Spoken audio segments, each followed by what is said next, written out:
try another screenplay and get back to your novel? I know you started working on a new novel. Yeah.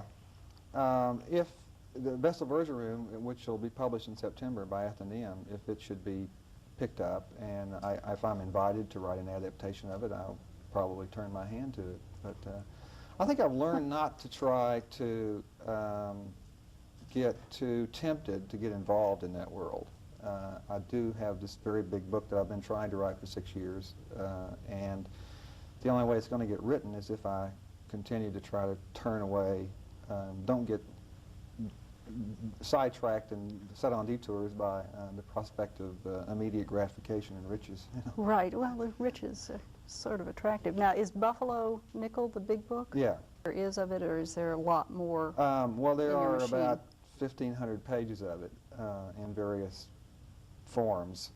There's one rough draft of 800 pages, and then there's a second draft of 400 pages in which I tried to cover the first part of the story again, and wound up thinking, well, if at this rate I'm going to wind up with 2,000 pages, I've got to find a simpler way to tell the story. Yeah, yeah. Well, so anyway, I'm through. There are three periods: 1917, 1927, and 1937. And the first third takes place in Oklahoma, the second third in Los Angeles, and the last third in Europe. And but it starts in Paris. Yeah, it starts in Paris, but the rest of the book drops back to 1907 and 1917 in Oklahoma, and then gradually works its way back up to Paris.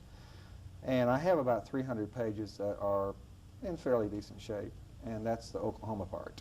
So I'm right now trying to tell the Los Angeles part to myself. Okay, just so people can keep an eye out for this. This is about, is it about David Copperfield? Yes, it is. The Kiowa born to a Mexican woman. Yes. And it starts in Paris. And you set it there so people wouldn't assume it was a Western. Well, that was one of the reasons I did that. Okay. All right, now we have screenwriter, movie critic, and newspaper reporter. You're currently being a movie critic, aren't you? Well, I do a little bit of it for the Dallas Observer. I spent 3 years at the Dallas Times-Herald reviewing films and writing feature stories. That was 1980 so long ago. 1978 through 81. And that was largely because I had tried to write scripts and had become very interested in movies. And people always say, "Oh, it's a great job. What a great job you must have, you know, getting to see all those movies." But I think that, and as John Bloom said not too long ago, that being a movie critic is something every writer should do for a short time. Mm-hmm. And I think you get very tired of seeing movies, and you get very tired of seeing movies that you wouldn't ordinarily have gone to see. Or want to. Or want to, ever. right. And you don't have the privilege of walking out. Right. And furthermore, the worst part is you're required to have an opinion. Right. And a lot of the time you know that that movie was not made for you. It didn't, no one had you in mind when that movie was made.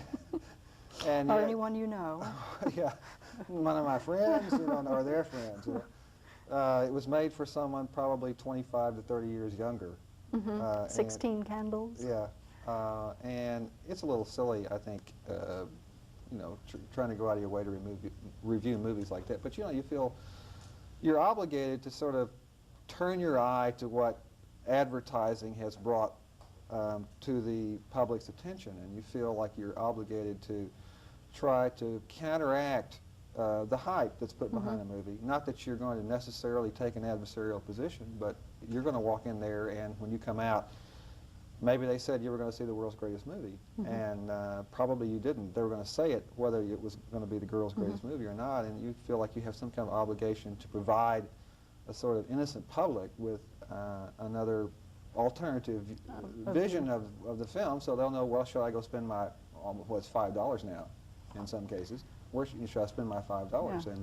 And they can't tell from the advertising whether they should.